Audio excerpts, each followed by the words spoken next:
إن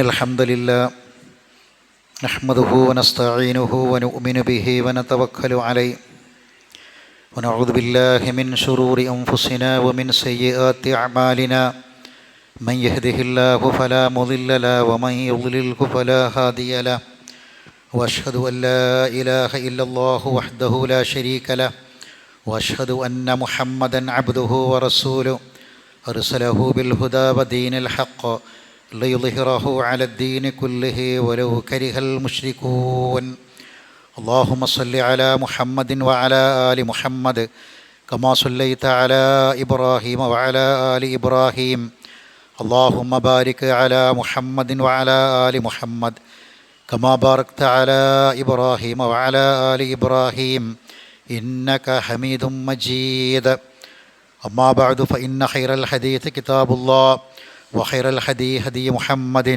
صلى الله عليه وسلم وشر الأمور محدثاتها وكل محدثة بدعة وكل بدعة ضلالة يا أيها الذين آمنوا اتقوا الله وقولوا قولا سديدا يصلح لكم أعمالكم ويغفر لكم ذنوبكم ومن يطع الله ورسوله فقد فاز فوزا عظيما يا أيها الذين آمنوا اتقوا الله حق تقاته فلا تموتن إلا وأنتم مسلمون أعوذ بالله من الشيطان الرجيم ولو بسط الله الرزق لعباده لبغوا في الأرض ولكن ينزل بقدر ما يشاء إنه بعباده خبير بصير.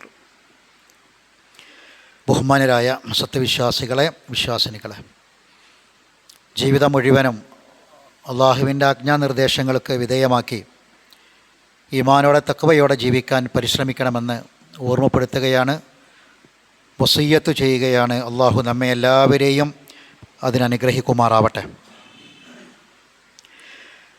നമ്മുടെ എല്ലാ കണക്കുകൂട്ടലുകളും തെറ്റിക്കുന്ന വിധത്തിൽ ഒരുപാട് പ്രതിസന്ധികൾ കടന്നു വരികയാണ്.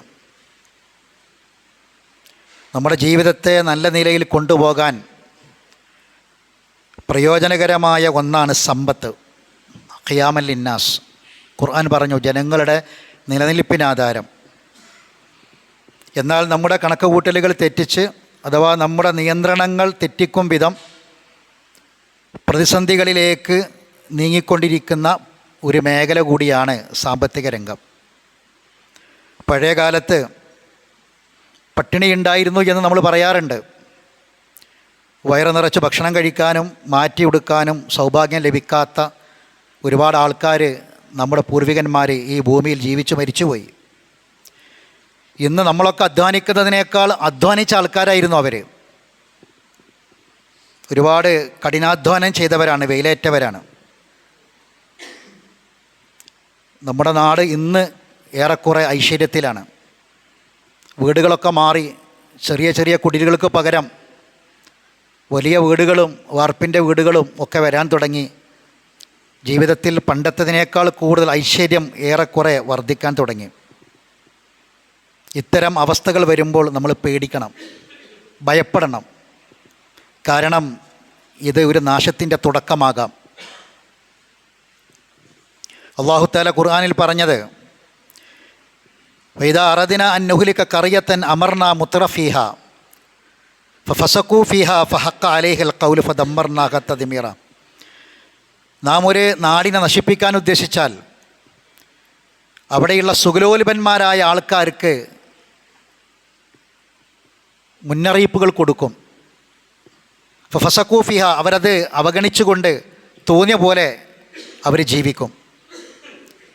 ഫഹഖ അലൈഹിൽ ഖൗൽ, അപ്പോൾ ശിക്ഷയുടെ വചനം അവർക്ക് മേൽ യാഥാർത്ഥ്യമാവുകയും ഫദമ്മർനാഹ തദ്മീറ, നാം ആ നാടിനെ മുച്ചൂടും നശിപ്പിക്കുകയും ചെയ്യും.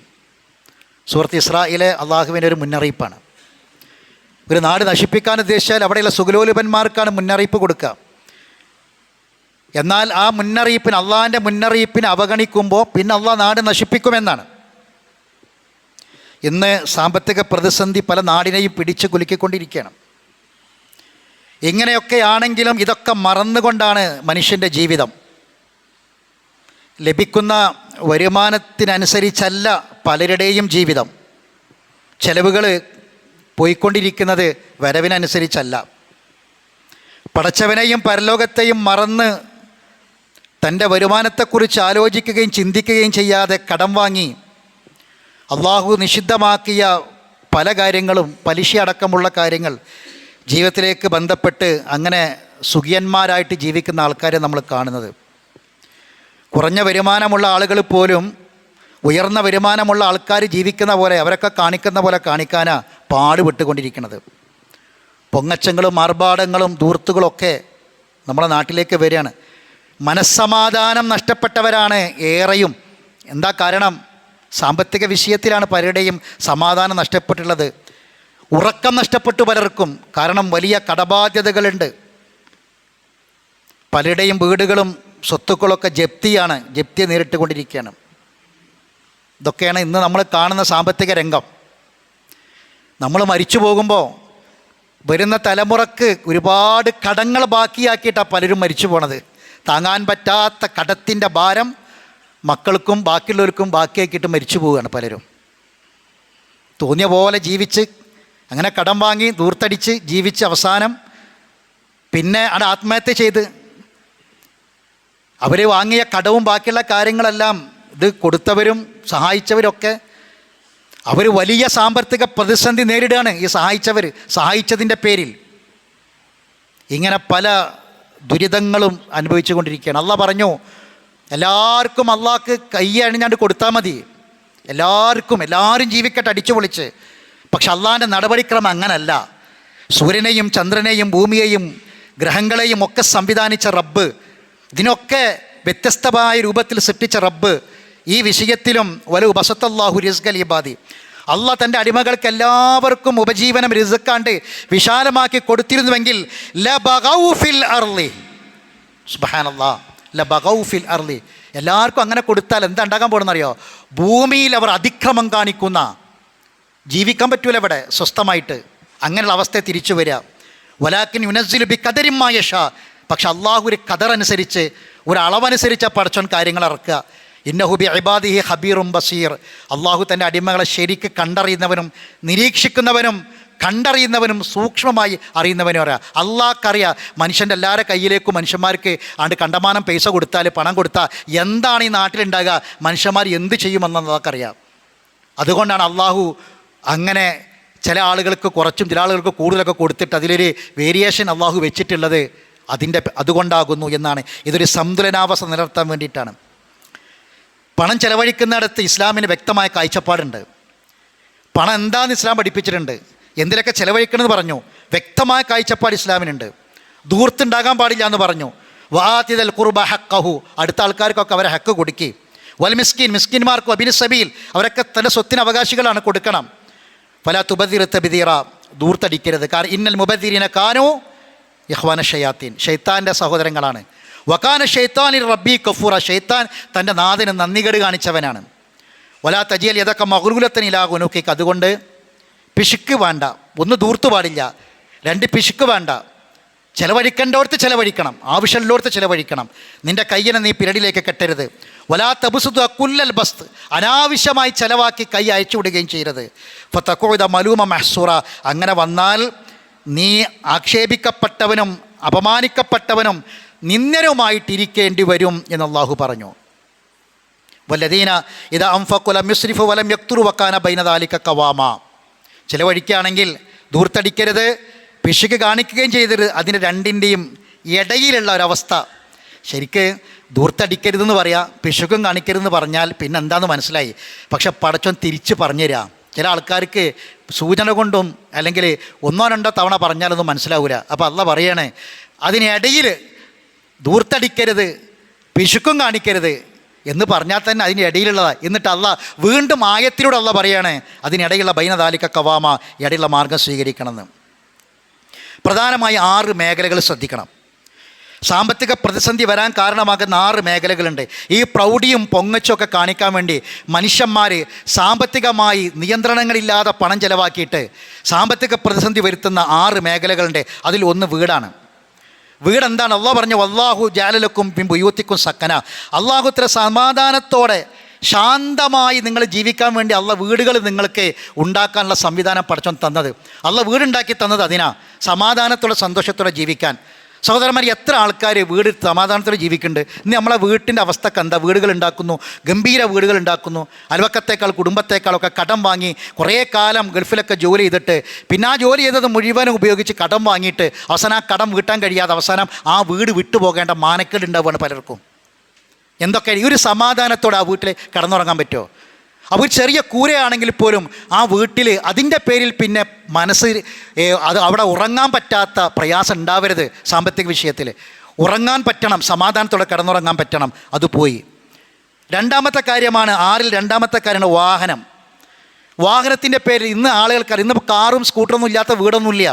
പക്ഷേ ഇപ്പോൾ ഒരു പുതിയ സംസ്കാരമാണ്, യൂസ്ഡ് കാറുകൾ വർദ്ധിച്ചു വരികയാണ്. എന്നിട്ടിത് അങ്ങനെ പരസ്യം ഒരുപാട് മേഖലകളിൽ ഇതങ്ങനെ വന്ന് ഓരോ കിലോമീറ്ററുകൾ ഉള്ളിലൊക്കെ ഇത് വന്നിട്ട് ഇതാ ഒരു ഇത്ര മോഡൽ കാറ്, അതിനിതാ ഒരു 5000 നിങ്ങൾ തരാണ്, നിങ്ങൾ കൊണ്ടുപോയിക്കോളി, ബാക്കി നിങ്ങൾക്ക് ലോണ്. അതെന്താ സംഭവം? പലിശയാണ്, കടമാണ്. എന്നിട്ട് അതിൽ ഭ്രമിച്ചിട്ട് നമുക്ക് 5000 കൊടുത്താൽ ഒക്കെ വണ്ടി കിട്ടുമല്ലോ എന്ന് വിചാരിച്ചിട്ട് വാങ്ങുകയാണ്. എന്നിട്ട് പിന്നെ അത് കൊടുക്കാൻ കഴിയാതെ, അടക്കാൻ കഴിയാതെ പ്രയാസപ്പെട്ട് ജീവിക്കുന്ന എത്രയോ ആളുകൾ നമുക്ക് കാണാൻ സാധിക്കും. അപ്പോൾ ശ്രദ്ധിക്കണം. രണ്ടാമത്തെ കാര്യമാണ് വാഹനം. മൂന്നാമത്തെ കാര്യമാണ് വസ്ത്രം. എത്രയാണ് വസ്ത്രം? ഇപ്പോൾ ഓൺലൈൻ ബിസിനസ്സുകൾ വർദ്ധിച്ചപ്പോൾ പ്രത്യേകിച്ച് സ്ത്രീകളും കുട്ടികളും നിയന്ത്രണമില്ലാതെ ഇതിങ്ങനെ വരുത്തുകയാണ്. ഇതിങ്ങനെ മൊബൈലിൽ ഇങ്ങനെ കാണുമ്പം അതിങ്ങനെ കണ്ടിട്ട് നോക്കിയിട്ട് അത് ഭയങ്കരമാണ്, ഇതിപ്പോൾ നമ്മളെ നാട്ടിലെ കടയിലൊന്നും കിട്ടൂല, എന്നിട്ട് അത് ഓർഡർ ചെയ്യിക്കുകയാണ്. അവസാനം അത് വരുമ്പം വിചാരിച്ച പോലെ ആകൂല. ഒരുപാട് സാമ്പത്തിക നഷ്ടം സംഭവിക്കുന്ന വിഷയമാണ് വസ്ത്രവുമായി ബന്ധപ്പെട്ട വിഷയം. അല്ലാഹ് എന്താ പറഞ്ഞത്? യാ ബനി ആദം ഖദ് അൻസൽനാ അലൈക്കും ലിബാസൻ യുവാരി സൗആത്തിക്കും വരീഷ വലിബാസു തഖ്വ ദാലിക ഖൈർ. ശ്രദ്ധിക്കണം. നമ്മൾ തഖ്വ ഈമാൻ നഷ്ടപ്പെടുന്നൊരു വസ്ത്രം വേണ്ട. തഖ്വ ഈമാനൊക്കെ നഷ്ടപ്പെടുന്ന അവസ്ഥയിലേക്ക് നമ്മൾ പോവുകയാണ്. പലരും അലമാറയിൽ ഇങ്ങനെ കൂട്ടി വെച്ച് വസ്ത്രങ്ങൾ അങ്ങനെ കൂമ്പാരമായി കിടക്കുന്ന അവസ്ഥകൾ കാണാൻ സാധിക്കും. പാടില്ല. നാലാമത്തെ ദൂർത്ത് വരുന്ന പൊങ്ങച്ചും മറുപാടും സാമ്പത്തിക പ്രതിസന്ധികൾ ഉണ്ടാക്കുന്ന നാലാമത്തെ കാര്യം ഭക്ഷണം. വീട്ടിലുണ്ടാക്കുന്ന ഭക്ഷണമൊന്നും ഇപ്പോഴത്തെ ചെറുപ്പക്കാർക്ക് വേണ്ട, ആണുങ്ങൾക്ക് വേണ്ട. ഒരു 100 രൂപ കയ്യിൽ കിട്ടിയാൽ അതിന് എങ്ങനെയെങ്കിലും അങ്ങാടി പോവുക. ഇന്നത്തെ അവസ്ഥ കൃത്രിമമായ വർണ്ണങ്ങളും രുചികളും ഗന്ധങ്ങളും ചേർത്ത് വിഷം കലങ്ങിയ ഭക്ഷണ പദാർത്ഥങ്ങളാണ് പൊങ്ങച്ചത്തിൻ്റെ പ്രതീകമായി ഇന്ന് അവതരിപ്പിക്കുന്നത്. അതുകൊണ്ട് ആശുപത്രിക്കുള്ള ദൂരം കുറയാണ്. ഇന്നത്തെ ഭക്ഷണം എത്രയാണ്? ചെറിയ സംഖ്യ കയ്യിൽ കിട്ടിയ പിന്നെ കമ്പനി അടിച്ച് പോവുകയാണ്. അത് എവിടെയൊക്കെ എത്ര ദൂരം സഞ്ചരിക്കാൻ? അതിങ്ങനെ ബ്ലോഗർമാരിടുന്ന കുറേ കടകളുണ്ടാകും. അവരേതാ ഇന്ന സ്ഥലത്ത് ഇന്ന കട, അവിടെ നാസ്തക്ക് അവിടെ ചോറ് ഇന്ന ഭക്ഷണത്തിന് ഇന്ന പ്രത്യേകമായി, പിന്നെ സീ ഫുഡ് കിട്ടുന്നത് വേറെ. അത് എത്ര കിലോമീറ്റർ ആണെങ്കിലും കമ്പനി അടിച്ച് ചെക്കന്മാർ പോവുകയാണ്. കിട്ടുന്ന കാശിന് 500 രൂപ കഷ്ടപ്പെട്ട് അധ്വാനിച്ച് കിട്ടിയാൽ പിന്നെ അത് കുടുംബത്തെ നോക്കാനും വാപ്പാനമ്മാനെ നോക്കാനും മക്കളെ നോക്കാനും ഒന്നല്ല, അതിന് തിന്ന് മാത്രം ജീവിക്കുന്ന ഒരു തലമുറ നമ്മളെ മുന്നിൽ വളർന്നു വരുന്നുണ്ട്. ഈ ഭക്ഷണത്തിൻ്റെ വിഷയത്തിലും ഒരുപാട് ദൂർത്ത് വരുന്ന വിഷയമാണ്. 5ാമത്തെ വിഷയമാണ് ഫാഷന് വേണ്ടി ഒരു മുടിയുടെ കാര്യത്തിൽ മാത്രം നിങ്ങൾ നോക്കി എത്രയാണ് അത് അന്വേഷിച്ച് എവിടെയാണ് ആ രൂപത്തിൽ മുടി വെട്ടുന്നത് എന്ന് നോക്കിയിട്ട് അങ്ങോട്ട് പോവുകയാണ്. അത് ഇസ്ലാം ഹറാമാക്കി. നഹാ റസൂലുള്ളാഹി സ്വല്ലല്ലാഹി അലൈഹി വസല്ലം ഖസ, ഒരു ഭാഗത്ത് മാത്രം മുടി വെച്ച് ബാക്കിയുള്ള ഭാഗം ഇങ്ങനെ വടിച്ച് നീക്കുന്ന റസൂൽ നിരോധിച്ചിട്ടുണ്ട്. റസൂൽ ഒരു കുട്ടിയെ കണ്ടു, റസൂലുള്ളാഹി സ്വബിയൻ ഖദുലിക ബഅദു ശൈരി റഅസി, തലയുടെ ഒരു ഭാഗത്ത് കുറച്ച് ഭാഗത്ത് മാത്രം ഇങ്ങനെ ഒരു ഭാഗത്ത് മാത്രം ഇങ്ങനെ വടിച്ച് വെച്ച് ബാക്കിയുള്ള ഭാഗത്ത് മുടി വെച്ച ഒരു കുട്ടിയെ കണ്ടപ്പോൾ റസൂലുള്ള പറഞ്ഞു, ഫനഹാഹും അൻദാലിക, ഞാനിതാ ഇത് നിങ്ങൾക്ക് എൻ്റെ ഉമ്മത്തിന് വിരോധിക്കുകയാണ്, മുസ്ലിമീങ്ങൾ ഇത് ചെയ്യരുത്. വക്കാല അഹ്ലിക്ക് ഒന്നിട്ട് പറഞ്ഞു, ഒന്നുകിൽ ആ മുടി അതേപോലെ നിർത്തുക, അല്ലെങ്കിൽ പൂർണ്ണമായും പഠിച്ചു കളയണം എന്ന് റസൂലുള്ളാഹി സ്വല്ലല്ലാഹി അലൈഹി വസല്ലം പഠിപ്പിച്ചു.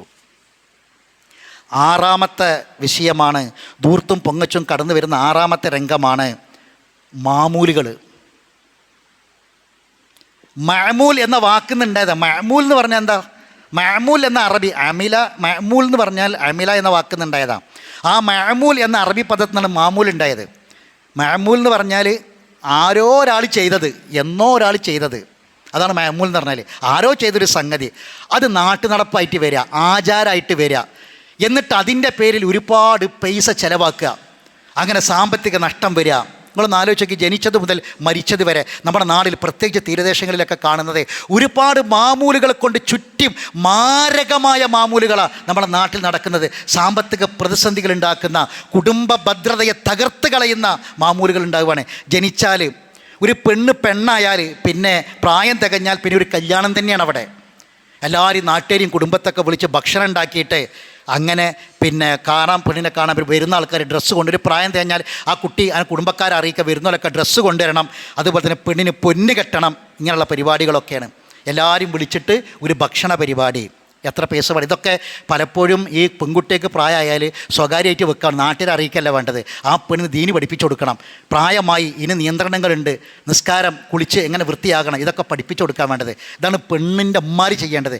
നമ്മുടെ നാട്ടിൽ എന്താ കഥ അറിയങ്ങൾ, ഒരു പെണ്ണ് പ്രായമായാൽ ആ പ്രായമായത് അറിയിക്കുന്ന പരിപാടി നടത്താൻ പെണ്ണിൻ്റെ ഉമ്മാക്കും ഉമ്മാൻ്റെ ഉമ്മാക്കോ ഭയങ്കര തിരക്ക്. അവരാണ് ഇതിനൊക്കെ കൊടി പിടിക്കുന്ന ആൾക്കാർ. അതില്ലെങ്കിൽ കുടുംബം തന്നെ തകർന്നു പോകുന്ന പെണ്ണിൻ്റെ വീട്ടുകാർക്ക് ഭയങ്കര നിർബന്ധമാണ്. അങ്ങനെ കുടുംബം തന്നെ തകർന്നു പോകുന്നൊരവസ്ഥയിലേക്ക് എത്തിയിട്ടുണ്ട്. ഇനി അത് കഴിഞ്ഞ് ആ പെൺകുട്ടി, പ്രായമായ ആ പെൺകുട്ടി വലുതെ കല്യാണം ആലോചിക്കണം, പെണ്ണ് കാണാം. എന്താ പെണ്ണ് കാണാൻ നമുക്കറിയാം. ഇന്ന് നമ്മൾ കാണുന്ന മിഠായി കൊണ്ടുവരിക, വീഡിയോ എടുക്കുക, റീലാക്കുക, വൈറലാക്കുക, ഇതൊക്കെ പെണ്ണ് കാണുന്നതുമായി ബന്ധപ്പെട്ട്. ഇനി പെണ്ണുറപ്പിച്ചാൽ പിന്നെ പെണ്ണുറപ്പിക്കൽ എന്ന് പറഞ്ഞൊരു പരിപാടിയാണ്. പെണ്ണിൻ്റെ കയ്യിൽ ഈ ചെക്കൻ്റെ വാപ്പിമ്മയും കൊണ്ടുപോയിട്ട് പൈസ കൊടുക്കുകയാണ്. പൈസ കൊടുത്തിട്ട് പെണ്ണിനെ ഉറപ്പിച്ചിടുക. ഇതൊക്കെ സാമ്പത്തികമായ ഭദ്രതയെ തകർക്കുന്ന കാര്യങ്ങളാണ്. വളരെയധികം ശ്രദ്ധിക്കേണ്ട കാര്യമാണ്. ഇനി പെണ്ണിനെ പറഞ്ഞിട്ടാൽ പിന്നെ കർക്കിടകവാവ് എന്നാൽ കർക്കിടകവാവിന് ഡ്രസ്സ് കൊണ്ടുവരുന്ന ഒരു പരിപാടിയുണ്ട്. കർക്കിടകവാവ് എന്നാൽ ഇതൊക്കെ ആര് ചെയ്തതാ? പണ്ട് ആരോ ചെയ്തത് നമ്മൾ ചെയ്യാണ്. ഇതൊക്കെ നമ്മളെ നാട്ടിൽ സാർവത്രികമായിട്ട് നടക്കുകയാണ്. ഇത് ആരെങ്കിലും അതിൽ മാറി നിന്നാൽ അവൻ ഒറ്റപ്പെട്ടവനായി മാറുകയാണ്. ഇനി കല്യാണം. എന്താ കല്യാണം? ഇസ്ലാം വളരെ ലളിതമായി നിശ്ചയിച്ചതാണ് കല്യാണം. ആ കല്യാണത്തിൽ നമ്മൾ ഇന്ന് കാണുന്നത് സേവ് ദ ഡേറ്റ്, പിന്നെ bride to be, groom to be, പിന്നെ ഷൂട്ടിങ്, പിന്നെ സർപ്രൈസായിട്ട് കാണാൻ വരിക, കേക്ക് മുറിക്കുക, ബൊക്ക കൊടുക്കുക, കടപ്പുറത്ത് പോയിട്ട് ഷൂട്ടിങ് എടുക്കുക, കട കൊണ്ടിട്ട് കേക്ക് മുറിക്കുക, എന്നിട്ടതൊക്കെ റീലാക്കുക, എന്നിട്ടതൊക്കെ വൈറലാക്കുക. ഇങ്ങനെ തുടങ്ങിയിട്ട് വേറെ വിവാഹവുമായി കല്യാണവുമായി ബന്ധപ്പെട്ട് അങ്ങനെ നടക്കുക. കല്യാണമല്ല, കല്യാണങ്ങളാണ് നടക്കുന്നത്. ഒരു കല്യാണമല്ല നടക്കണേ, കല്യാണങ്ങളാണ് നടക്കണേ. മഞ്ഞ കല്യാണം, അറബി കല്യാണം, അതോടനുബന്ധിച്ച ഡ്രസ് കോഡുകൾ, ഇതിനൊക്കെ എത്രയാണ്? ഒരു തവണ മാത്രമേ ഇടുക, ഒരു ദിവസം ഒരു നേരം മാത്രം ഇടാൻ പറ്റിയ ഡ്രസ്സ് എത്രയാണ് കാശ് അതിന് വേണ്ടി ചിലവാക്കുന്നത്? ഞാൻ പറഞ്ഞ വിഷയവുമായി സാമ്പത്തിക ഭദ്രതയുമായി ബന്ധപ്പെട്ട കാര്യങ്ങളാണ് സഹോദരങ്ങളെ ശ്രദ്ധിക്കണം. ഇനി കല്യാണം കഴിഞ്ഞ് കല്യാണത്തിന് പിറ്റേന്ന് ഒരു പിന്നെ കാഴ്ച കൊണ്ടുവരുന്ന പരിപാടിൻ്റെ മാമൂല്. കല്യാണത്തിൻ്റെ പിറ്റേന്ന് ഒരു കാഴ്ച കൊണ്ടുവരിക. എന്താ കാഴ്ച കൊണ്ടുവരേണ്ടത്? ഒരു പെണ്ണിൻ്റെ വീട്ടിൽ നിന്ന് വാപ്പിയും ഉമ്മയും വരികയാണ് പെണ്ണിനെ കാണാൻ. കല്യാണം കഴിച്ച് വിട്ട പെണ്ണിനെ ചെക്കൻ്റെ വീട്ടിലേക്ക് വരാം. എന്നിട്ട് കുറേ കാഴ്ച കൊണ്ടുവരാൻ ഒരുപാട് പലഹാരങ്ങളും പലഹാരത്തിന് കെട്ടുകളും പെട്ടികളായിട്ട് വരികയാണ്. ഇനി അത് കഴിഞ്ഞ് പെണ്ണ് ഗർഭിണിയായാലും പള്ള കാണാൻ പോവുക. ഇപ്പോൾ കുറേയൊക്കെ അതിനൊക്കെ നമ്മുടെ നാട്ടിൽ നിയന്ത്രണം വന്നിട്ടുണ്ട്. പ്രസവത്തിന് കൊണ്ടുപോലും വലിയൊരു ചിലവാണ്, സാമ്പത്തിക ചിലവാണ്. അതിന് ഡ്രസ്സ് വേണം, പെണ്ണിന് ഡ്രസ്സ് വേണം, പെണ്ണിന് കൈമടക്കണം. എങ്ങനെ? ഈ പെണ്ണിനെ കൊണ്ട് പ്രസവത്തിൽ ചികിത്സയും ആശുപത്രിയിലൊക്കെ ആരാ നോക്കൊക്കെ? ആണിൻ്റെ ആൾക്കാരെ നോക്കണ്ടേ? പെണ്ണിൻ്റെ പ്രസവവും അതിൻ്റെ ചികിത്സയും ആശുപത്രിയിലെ ചിലവും കുട്ടീനെ നോക്കാൻ വരുന്ന പെണ്ണിനുള്ള പൈസയും ഒക്കെ കൊടുക്കേണ്ടത് ആണുങ്ങളാണ്. ഇതിനൊക്കെ പുറമെ പിന്നെ ഒരു കൈമടക്ക് കൊടുക്കുക, അങ്ങനത്തെ ഒരു ഏർപ്പാട്. ഈ കൊടുക്കുന്നതൊക്കെ എന്താ? പൈസയാണ് സഹോദരങ്ങളെ, സാമ്പത്തിക വിഷയമാണ് രംഗത്തൊക്കെ വരുന്നത്. ഇനി പിന്നെ ഇതിനൊക്കെ പുറമെ പ്രസവിച്ചത് കാണാൻ വേണ്ടി ഒരു പോക്കുണ്ട്. പ്രസവിച്ച് കഴിഞ്ഞാൽ കുട്ടിക്ക് ഡ്രസ്സ് വേണം. എത്ര കൂട്ട് ഡ്രസ്സുകളാണ് കൊണ്ടുപോവുക? അടുത്ത കുട്ടിക്ക് വരെ ഇടാൻ മാത്രമുള്ള ഡ്രസ്സുകൾ കൊണ്ടുപോകണം. ഇനി കുട്ടി ആണായാലും പെണ്ണായാലും പൊന്നിട്ടണം. ആണായാലും പെണ്ണും. ആണിന് പൊന്ന് കെട്ടൽ ഹറാമാണ്. ഒരു ചെറിയ പൈതലിൻ്റെ മുഖത്ത് കൊണ്ടിട്ട് ഹറാമാണ് ചെയ്യിപ്പിക്കണത്. അത് കുട്ടിയാണെങ്കിലും വലിയവരാണെങ്കിലും ഹറാമാണ് സ്വർണ്ണമാണിന്. അത് ആൺകുട്ടിയാണെങ്കിലും പെൺകുട്ടിയാണെങ്കിലും പൊന്നിട്ടണം. പൊന്ന് കെട്ടിയിട്ടില്ലെങ്കിലൊക്കെ ബന്ധം തകർന്നു പോവുകയാണ്. 40ാമത്തെ ദിവസം പ്രത്യേക ഡ്രസ്സ് കൊണ്ടുപോകണം. പ്രസവിച്ച 40ൻ്റെ അന്ന് പോകും, പ്രത്യേക ഡ്രസ്സ് കൊണ്ടുപോകണം. ഇങ്ങനെ തുടങ്ങിയിട്ട് സഹോദരങ്ങളെ എത്രയാണ് നമ്മുടെ നാട്ടിലെ മാമൂലുകൾ. ഈ വിഷയത്തിൽ എത്രയാണ് സാമ്പത്തികമായ പ്രതിസന്ധികൾ നേരിട്ടുകൊണ്ടിരിക്കുന്നത്. ജനനം മുതൽ മരിച്ചാൽ മരിച്ച മയ്യത്ത് കബറടക്കിന് വന്ന അപ്പോടെ പായസം ഉണ്ടാക്കണം. ഈ പായസം വെറുതെ ഉണ്ടാവില്ലല്ലോ, ചായയും കടി ഉണ്ടാക്കണം. ഈ വരുന്ന ആളുകൾക്കൊക്കെ വേണം. അത് മരിച്ച അന്നണ്ട് തുടങ്ങിയിട്ട് പിന്നെ ഞാൻ പറയണ്ടല്ലോ, അത് തുടങ്ങിയിട്ട് ആണ്ട് വരെ നീണ്ടുപോകുന്ന എത്രമാത്രം ധൂർത്തുകളാണ് സഹോദരങ്ങളെ ഈ രംഗത്ത് നമ്മൾ കണ്ടുകൊണ്ടിരിക്കുന്നത്. അപ്പോൾ ഈ ആറ് വിഷയങ്ങൾ സാമ്പത്തിക ഭദ്രതയെ തടുത്ത് കളയുന്ന കാര്യങ്ങളാണ് എന്ന് നമ്മൾ മനസ്സിലാക്കണം. റസൂലുള്ളാഹി സ്വല്ലല്ലാഹു അലൈഹി വസല്ലം പറഞ്ഞു, സഹോദരങ്ങൾ, ഇത് വെറുതെ പറയല്ല.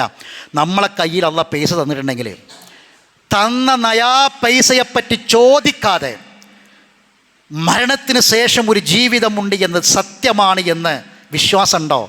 ഈമാനുണ്ടോ? ആ ഈമാനാണോ നമ്മളെ ഈ വെള്ളിയാഴ്ച ദിവസം പള്ളിയിലൊക്കെ വരാനും ഖുത്ബ കേൾക്കാനും ജമാഅത്തിനൊക്കെ വരാനൊക്കെ നമ്മളെ പ്രേരിപ്പിക്കണത്? എങ്കിൽ ഈമാനുണ്ടെങ്കിൽ മനസ്സിലാക്കുക, നമ്മളെ കയ്യിൽ അല്ലാഹു തആല 5 പൈസ തന്നിട്ടുണ്ടെങ്കിൽ അത് എവിടുന്ന് കിട്ടി, എന്തിൽ ചിലവഴിച്ചു എന്ന് ചോദിക്കാതെ, ലാ തസൂലു ഖദമ അബ്ദിൻ യൗമൽ ഖിയാമ ഹത്താ യുസ്അൽ, ചോദിക്കാതെ അല്ലാഹ് വിടൂല വഅൻ മാലിഹി മിൻ ഐന ഇക്തസബഹു വഫീമാ അൻഫഖ, എന്തിൽ ചിലവഴിച്ചു, എവിടുന്ന് കിട്ടിയെന്ന് ചോദിക്കാതെ ഒരാളെയും അള്ളാഹു വെറുതെ വിടൂല. അതുകൊണ്ട് അള്ളാഹ് പറഞ്ഞ താക്കീത് ഒന്നും കൂടി മനസ്സിലാക്കുക. വലാ തജിഅൽ യദക മഗ്ലൂലത്തൻ ഇലാ ഉനുഖിക് വലാ തബ്സുതുഹ, ചിലവാക്കേണ്ടടുത്ത് ചിലവാക്കണം, അല്ലാത്തടുത്ത് ചിലവാക്കരുത്, ദൂർത്തടിക്കരുത്. അങ്ങനെ ഉണ്ടായാൽ ഫതഖുദ, നീ ഇരിക്കേണ്ടി വരും. സുബ്ഹാനല്ലാഹ്, ഫതഖുദ, നീ ഇരിക്കേണ്ടി വരും. മലൂമൻ മഹ്സൂറ, ആക്ഷേപിക്കപ്പെട്ടവനായും നിന്ദിതനായും ഇരിക്കേണ്ടി വരും. എല്ലാവരും ആക്ഷേപിക്കും, കുറ്റം പറയും. ആക്ഷേപിക്കപ്പെടുന്നവനും അപമാനം കെട്ടവനായി നീ ഇരിക്കേണ്ടി വരുമെന്ന് അള്ളാഹ് ഖുർആനിൽ വരുന്ന താക്കീതാണ്, പറഞ്ഞ താക്കീതാണ്. ആ താക്കീത് നമ്മുടെ നെഞ്ചകത്ത് വേണം. അള്ളാഹു നമ്മെ സാമ്പത്തിക രംഗത്ത് സൂക്ഷ്മത പാലിക്കുന്നവരുടെ കൂട്ടത്തിൽ ഉൾപ്പെടുത്തി അനുഗ്രഹിക്കുമാറാവട്ടെ. അഖൂലു ഖൗലി ഹാദാ അസ്തഗ്ഫിറുല്ലാഹൽ അദീമ ലീ വലക്കും ഇന്നഹു ഹുവൽ ഗഫൂറുർ റഹീം.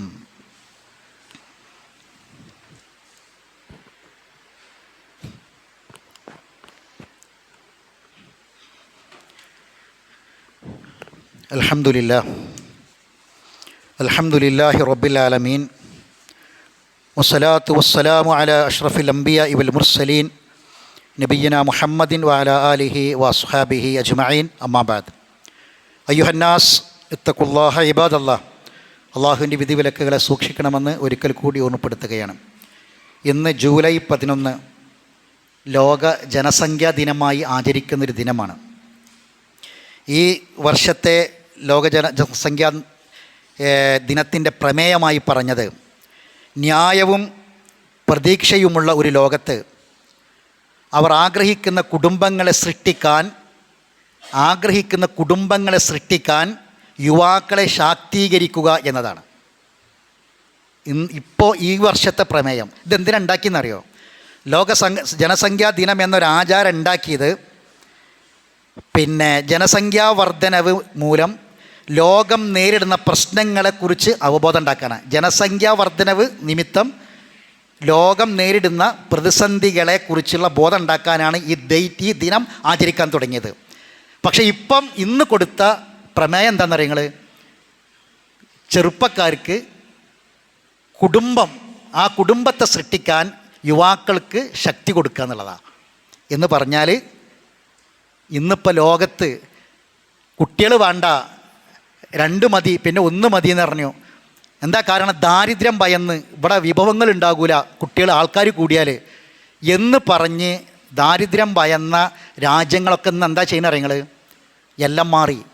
ഇപ്പോൾ നമ്മളെ നാട്ടിൽ വരെ ഇപ്പോൾ കുറച്ച് ദിവസം മുമ്പ് ഒരു ആശാ വർക്കർ പറഞ്ഞൊരു വോയിസ് വാട്സപ്പിലൊക്കെ ഒന്നായിട്ട് പരന്നിരുന്നു.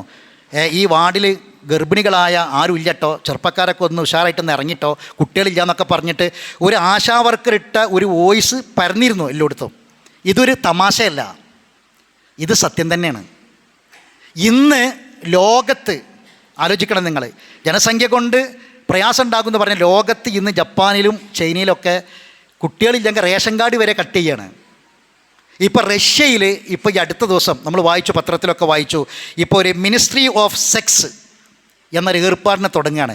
ഇങ്ങോട്ട് ജോലി നടന്നുകൊണ്ടിരിക്കുന്ന ഇടവേളകളിൽ പോലും ദമ്പതിമാർ ഇണചേരാൻ സമയം കണ്ടെത്തണമെന്നാണ് റഷ്യൻ്റെ പ്രസിഡന്റ് കുടുംബത്തോട് പറഞ്ഞത്. രാത്രി 10 മുതൽ പിന്നെ എല്ലാവരും വീട്ടിലുണ്ടായിരിക്കണം, ലൈറ്റൊക്കെ ഓഫാക്കണം, കിടന്നുറങ്ങണം എന്നാണ് നിയമം ഒരു രാജ്യത്തെ. അതിനാണ് ഈ മിനിസ്റ്റർ ഉണ്ടാക്കിയിട്ടുള്ളത്. എവിടെ എത്തിയെന്ന് ആലോചിക്കണം നമ്മൾ. അവിടുത്തെ പ്രോത്സാഹനങ്ങൾ റഷ്യയിൽ വീട്ടുമ്മക്ക് ശമ്പളം, ഒരു വീട്ടിലെ പ്രസവിച്ചൊരു ഉമ്മാക്ക്, പ്രസവിച്ചൊരു സ്ത്രീക്ക് ഗവൺമെൻറ് ശമ്പളം കൊടുക്കുക, അതൊരു ജോലിയായിട്ട് അംഗീകരിക്കണം.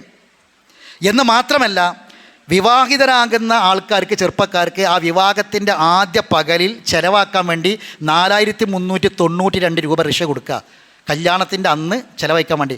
ഇപ്പം എന്താ പെൺകുട്ടികളെ കിട്ടാനില്ല, കാരണം പെൺകുട്ടികൾ കല്യാണത്തിന് സമ്മതിക്കണില്ല. ഇപ്പോഴത്തെ ഏറ്റവും വലിയ വിഷയമാണിത്. പ്രതിസന്ധികൾ, ചെറുപ്പക്കാർ പ്രതിസന്ധികൾ നേരിട്ടുകൊണ്ടിരിക്കുകയാണ്, വലിയ വിഷയമായിട്ട് മാറിയിട്ടുണ്ട്.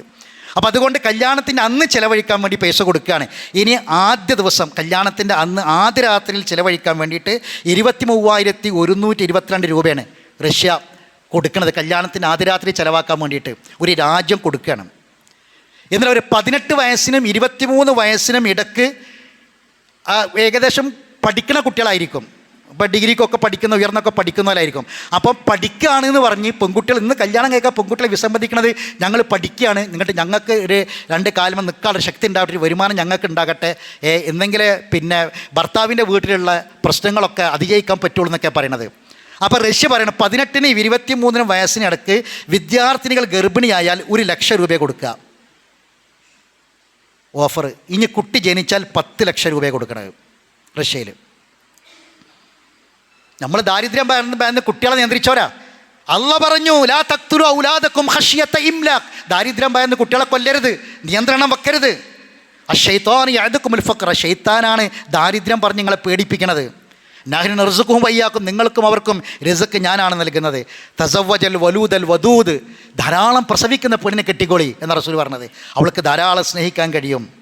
ഇന്നത്തെ ഒരു വിരോധാഭാസം എന്താണെന്ന് ചോദിച്ചാൽ, എല്ലാവർക്കും ആൾക്കാർ വേണം, എല്ലായിടത്തും ആൾക്കാർ വേണം.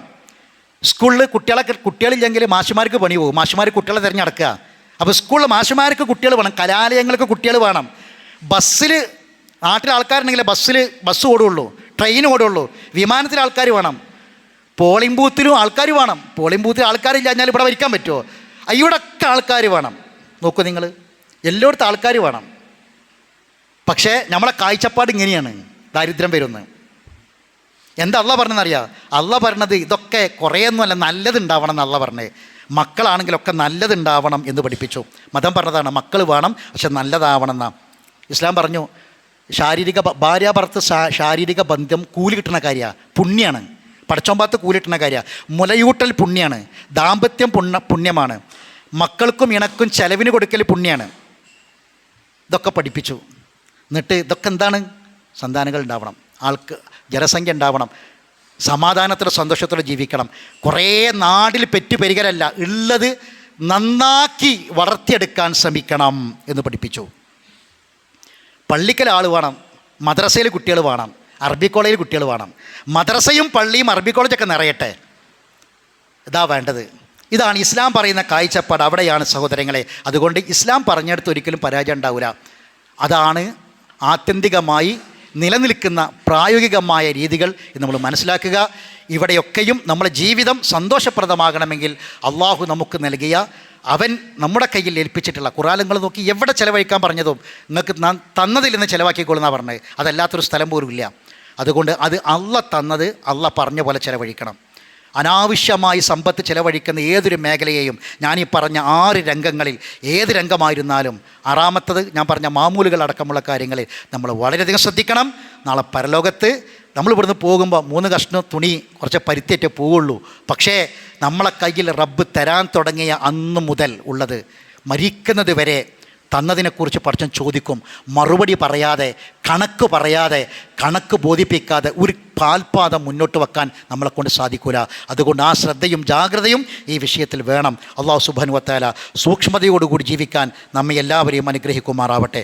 അറിവില്ലായ്മ കൊണ്ട് വന്നുപോയ എല്ലാ തെറ്റുകുറ്റങ്ങളും അള്ളാഹു അവൻ്റെ മഹത്തായ ഫദ്ൽ കൊണ്ട് നമുക്ക് വിട്ടുപുറത്ത് മാഫാക്കി തരുമാറാവട്ടെ. മരണപ്പെട്ടവർക്ക് അള്ളാഹു മഗ്ഫിറത്തും റഹ്മത്തും പ്രദാനം ചെയ്യട്ടെ. ബഹുമാനനായ അഷേഖ് റബീ ഇബ്നു ഹാദി അൽ മദ്ഖലി മദീനയിൽ മരണപ്പെട്ടു. പ്രസിദ്ധനായ പണ്ഡിതനാണ്, അഹ്ലുസുന്നയുടെ പണ്ഡിതനാണ്. അദ്ദേഹത്തിൻ്റെ പ്രാർത്ഥന പോലെ മദീനയിൽ മരിക്കണമെന്ന ആഗ്രഹത്തോടു കൂടി അദ്ദേഹം പ്രാർത്ഥിച്ചു. മദീനയിൽ അദ്ദേഹം മരണപ്പെട്ടു. അള്ളാഹു തആല മഹാപണ്ഡിതന് മഗ്ഫിറത്തും റഹ്മത്തും പ്രദാനം ചെയ്യുമാറാവട്ടെ. നമ്മുടെ ബഹുമാനനായ നമ്മുടെ സഹോദരൻ AK ബാവ സാഹിബ് കഴിഞ്ഞ ദിവസം മരണപ്പെട്ടു. അള്ളാഹു അദ്ദേഹത്തിന് മഗ്ഫിറത്തും റഹ്മത്തും പ്രദാനം ചെയ്യുമാറാവട്ടെ. നമ്മയും അവരെയും അള്ളാഹു ജന്നാത്തുൽ ഫിർദൗസിൽ ഒരുമിച്ച് കൂട്ടുമാറാവട്ടെ. രോഗികളായ ആളുകളുണ്ട്. നമ്മളെ മൂലക്കല പള്ളിക്ക് സ്ഥലം തന്ന ബഹുമാനായ അബ്ദുറഹ്മാൻ സാഹിബ് അദ്ദേഹം വളരെ പ്രയാസകരമായ അവസ്ഥയിലാണുള്ളത്. ദുആ ചെയ്യണമെന്ന് ആവശ്യപ്പെട്ടിട്ടുണ്ട്. അള്ളാഹു അദ്ദേഹത്തിന് രോഗശമനം പ്രദാനം ചെയ്യുമാറാവട്ടെ. നമ്മുടെ ഉസ്താദ് ബഹുമാനായ അബ്ദുൽ മാലിക് സലഫി കഴിഞ്ഞ ദിവസം ഒരു പ്രോഗ്രാം കഴിഞ്ഞ് പോകുന്ന സമയത്ത് ബൈക്ക് ആക്സിഡൻ്റായി ആശുപത്രിയിലാണ്. ഇന്ന് ഉച്ചയ്ക്ക് ശേഷം ഒരു സർജറി നടക്കുകയാണ്. എല്ലാവരും ദുആ ചെയ്യണം. അള്ളാഹു അദ്ദേഹത്തിന് ആഫിയത്തും ആരോഗ്യവും പ്രദാനം ചെയ്യുമാറാവട്ടെ. രോഗശമനം പ്രദാനം ചെയ്യുമാറാവട്ടെ. അബുദാബിയിലെ നമ്മുടെ ഒരു പ്രവർത്തകൻ നാട്ടിലേക്ക് വരാൻ പോലും പറ്റാത്ത, യാത്ര ചെയ്യാൻ പറ്റാത്ത വിധത്തിൽ പ്രയാസകരമായ ഒരു അസുഖം ബാധിച്ച് നമ്മൾ ആശുപത്രിയിലാണുള്ളത്, ചികിത്സയിലാണുള്ളത്. നാട്ടിലേക്ക് വരാനുള്ള ഒരു ശമനം അദ്ദേഹത്തിന് കിട്ടേണ്ടതുണ്ട്. പ്രാർത്ഥിക്കാൻ ആവശ്യപ്പെട്ടിട്ടുണ്ട്. അള്ളാഹു സുബ്ഹാനഹു വ തആല അദ്ദേഹത്തിൻ്റെ ശരീരത്തിന് ആരോഗ്യവും ആയുസ്സും ശമനവും പ്രദാനം ചെയ്യുമാറാവട്ടെ. അള്ളാഹു സുബ്ഹാനഹു വ തആല എല്ലാ അപകടങ്ങളിൽ നിന്നും നമ്മളൊക്കെ കാത്തുരക്ഷിക്കട്ടെ. നമ്മുടെ ഇടക്കടപ്പുറത്ത് 3 കുട്ടികൾ ന്യൂകട്ടിൽ പാലത്തിങ്ങിൽ പോയിട്ട് പുഴയിൽ പോയി ഒരു കുട്ടി എപ്പോഴും കിട്ടിയിട്ടില്ല എന്നാണ് അറിയാൻ കഴിഞ്ഞത്. നമ്മൾ വളരെയധികം ശ്രദ്ധിക്കണം, രക്ഷിതാക്കളൊക്കെ ശ്രദ്ധിക്കണം. അള്ളാഹു സുബ്ഹാനഹു വ തആല ആ വീട്ടിൽ ആ 17 വയസ്സ് വരെ ആ കുട്ടിയെ പോറ്റി വളർത്തിയ, രാവും പകലും കാവലിരുന്ന ഒരു ഉമ്മ ആ വീട്ടിലുണ്ട്. ആ ഉമ്മാൻ്റെ മനസ്സിന് അള്ളാഹു സമാധാനം പ്രദാനം ചെയ്യട്ടെ. ആ കുടുംബത്തിന് അള്ളാഹു ശാന്തി പ്രദാനം ചെയ്യട്ടെ. അത്തരം അപകടങ്ങളിൽ നിന്നെല്ലാം അള്ളാഹു നമ്മളെല്ലാവരും കാത്തുരക്ഷിക്കട്ടെ.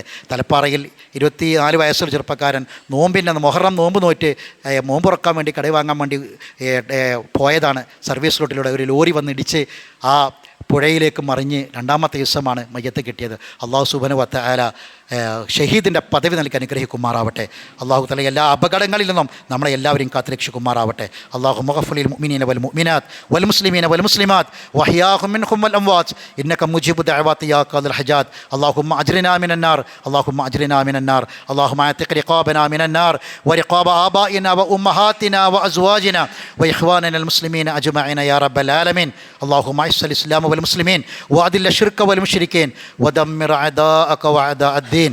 ربنا آتنا في الدنيا حسنة وفي الآخرة حسنة وقنا عذاب النار وآخر دعوانا أن الحمد لله رب العالمين.